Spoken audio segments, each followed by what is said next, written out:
Have you ever had trouble understanding someone speaking Spanish from Puerto Rico? I know I have. We're Jim and Mai, a gringo Mexican couple who moved to Puerto Rico 2.5 years ago. And today we wanted to give you 31 of the most common slang words you'll hear in La Isla del Encanto to help you understand Puerto Rican Spanish better. Aquí vamos. And the first word on our list, we have abombado or abombado. This means rotten or anything that is echado a perder. Spoiled. Yeah. The second one we have for you today is averiguado or averiguado, like they would say it here. And that basically means someone metiche, argüendero, someone who is nosy. Y palabra número 3, tenemos al garete. This means crazy or a lo loco or done very quickly. Maybe even carelessly, would you say? Yeah. Number 4 is ay bendito. You will hear this expression so much for no matter what reason. Someone is going to say, ay bendito. Let's say you lose your wallet. Ay bendito. Someone crashed their car. Ay bendito. The power came back. Ay bendito. So it's like, oh my God, in Puerto Rican Spanish. That comes in handy because the power goes out a lot here. Number 5, we have bicho. This refers to the male genitalia. In many other Spanish-speaking countries, this means insect, but here you would just use insecto if you want to refer to a bug and not... Number 6 is bregar. This means to deal with something or also to work hard to get out of a difficult situation. So let's say that a single mom has to bregar. She has to work hard in order to take care for her children, right? So that is bregar or bregal. Yeah, you'll hear this word a ton on the island. Number 7 on our list is brutal, which is cool or awesome. In Mexican Spanish, this would be like chido. Or padre. Right. Or chévere here is another way to say basically the same thing. Número 8 is bochinche. Now this is like gossip, but also like a loud thing going on, like a turmoil, maybe like a lot of people together, maybe talking loudly. That is bochinche. Maybe in some other countries, people would say alboroto or argüende, but here is bochinche. Next up on our list, we have Corillo, which is like a group or your group of friends, right? Literally, this would mean chorus in just standard Spanish, but in Puerto Rican slang, you're talking about your crew, basically. Corillo, yes. Number 10, we have for you Coger, monga. Now, this expression, I heard it for the first time when someone was on their phone and she was saying, cogí monga. And I was like, what? I had to write it down right away. And then I asked some friends and I did some research. It basically means that I got like a cold or the flu, that you got sick. So, coger monga. For number 11, we have Chacho or Acho. And literally this just refers to a muchacho or muchacha, right? Depending on how you're using it, you could say acha or chacha.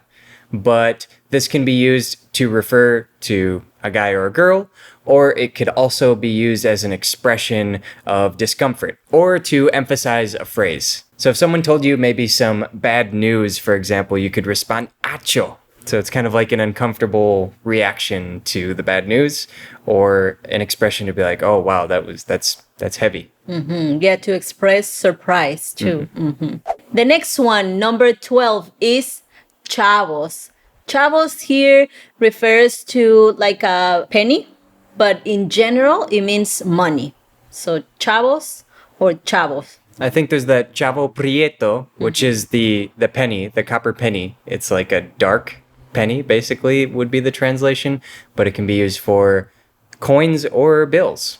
Yeah, just money in general. And as a quick side note, you'll also hear money referred to as pesos here on the island, even though they use the US dollar. For number 13, I referred to this one a little earlier, but it's Chévere, which means cool here on the island. So you can basically use it as a stand-in for any time you would use cool in English. You can say Chévere here on the island.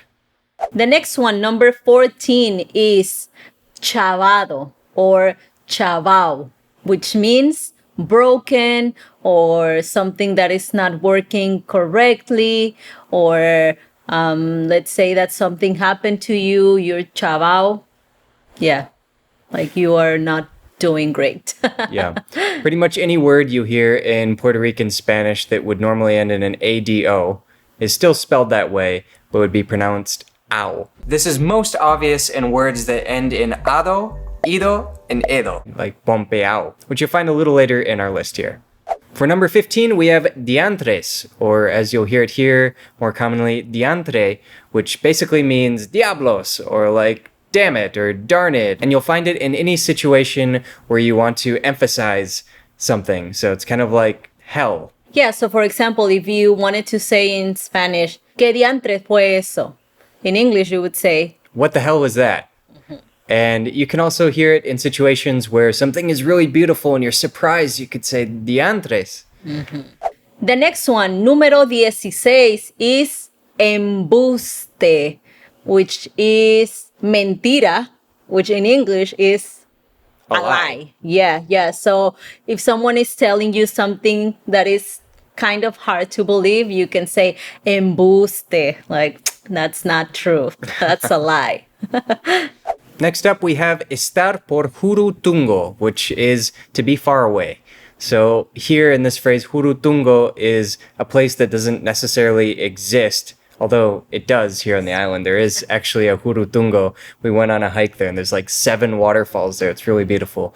But in conversation, this is just used to refer to a place that is basically so far away it's practically non-existent.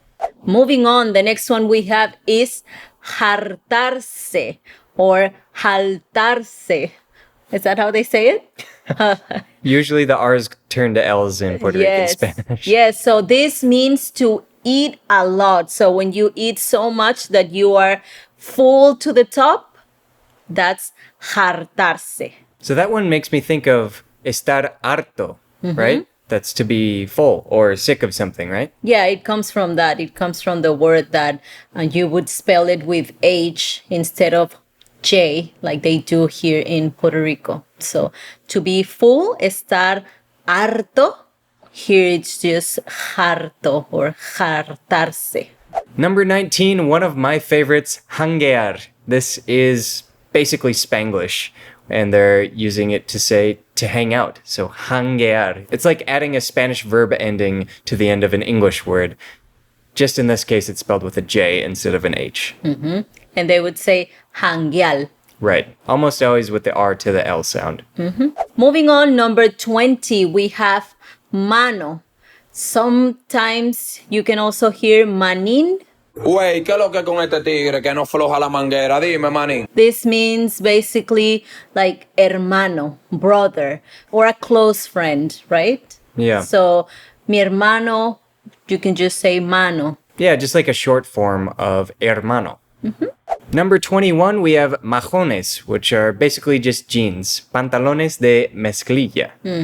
Yeah, I heard this word for the first time when I went shopping here in Puerto Rico, and someone asked me, oh, where did you get those majones? And I'm like, what? But I was holding on some jeans, so I imagined that's what they were talking about. And then I looked it up, and yes, it means jeans. So, majones. But moving on, we have nítido, which is another word that you can use when talking about something cool. So, nítido, it's like neat. And for our next one, we have pana, which means amigo. And it's not just Puerto Rico where they use this one. Actually, I'm pretty sure they use it in Panama also. But it's just a way to say friend, amigo. Moving on, number 24, we have perrear. Now, I thought this one was pretty well known. I don't know why I think everyone knows this word, but it basically means to dirty dance.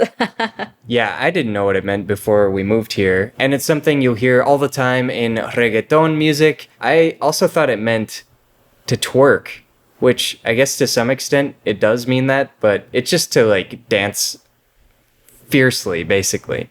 Or to dirty dance, like you said. Yeah, like to grind maybe too. But you can dance like this alone too. Yo perreo sola. Yeah. Like Bad Bunny said. Yes, so it basically means to dirty dance with or without someone else. For number 25, we have puñeta, which basically means chingado or So yeah, this phrase or this word, you can use it. It's a slur, right? For this one, you would use it maybe also to like emphasize something. Like if you are really mad, you want to use this one. So let's say that, I don't know, your dog ran away and it came back just like nothing happened. You would be like, ¿Dónde nietas estabas? But it's a bad word. Yeah, this one to me sounds like the strongest of the words we have on the list so far. So I think that if you heard this one on like a TV show or something, they would like beep Beep it out. beep it out. Yes. So maybe we should too. Moving on, we have pichear. Now, this is something that we learned from a girl when we went to hire our internet service here when we just moved to San Juan, Puerto Rico. And we did like a little appointment at the office and we were given like a ticket for your turn, right? And so something was wrong with the machine and the girl was saying, oh, it's going to start saying other like random numbers. Pichealo and just go after that person. And we were like, pichealo. Okay. So it means ignore it or also just to let something go, right? So when something happened and you have pretty much nothing that you can do about it, pichealo. Yeah. The way I remember this one is I think of how popular baseball is on the island and how often they borrow words from English. So I just think of them taking an idea and pitching it into the garbage, like throwing that idea away. It's like, forget about it, just throw it away. And speaking of words that seem to be borrowed from English, we have pompeao or pompeado, which is basically pumped or excited. The next one, número 28, is pedir pon or just pon. In Mexican Spanish, we would say pedir raite, which comes from the word in English, ride, to get a ride. To ask for a ride. Yes. So if you see someone doing this on the highway, they are pidiendo pon. Asking for a ride or hitchhiking. For number 29, we have revolu, which basically comes from like revolution, I guess, and it's like disorder. Yeah. So if someone says, recoge tu cuarto, está hecho un revolú, it means like pick up your room. It's a mess. It's a disaster. Yes. As revolutions often are. The next one we have, number 30, is sorbeto, which is a straw. I think with this word, almost every Spanish-speaking country has a different word for straw. And a lot of the words on this list have different versions in other countries. But here on the island, it's sorbeto for straw. And number 31, we have zafacón, which is the garbage can. I thought at first this word came from Spain because a lot of words in Puerto Rico, well, all throughout the Spanish-speaking world, but especially in Puerto Rico, they come from Spain, or maybe they're an older word that was once the popular way to say something in Spain, and Puerto Rico has just held on to it. But I couldn't see where that was the case with this one. It just seems to be like a more Puerto Rican word than anything. It probably comes from some of the African languages spoken here. Yeah, Or dialects. that very well could be. Yeah. And speaking of which, we actually talk about Puerto Rican Spanish in another video. If you have trouble understanding the Puerto Rican accent, you can definitely check out that video to get some help where we break down some of the most common changes that you hear in the Puerto Rican accent, in the Puerto Rican variety of speaking Spanish. And of course, there are many other words that we couldn't fit in the video, but we're going to leave a link in the description where you can go and check out a post with more examples. That's right. So thank you for watching. We hope you found this video useful. If you did, don't forget to like and subscribe for more travel and Spanish tips. And remember, el camino es el destino. The journey is the destination. Nos vemos. Hasta la próxima. Adiós.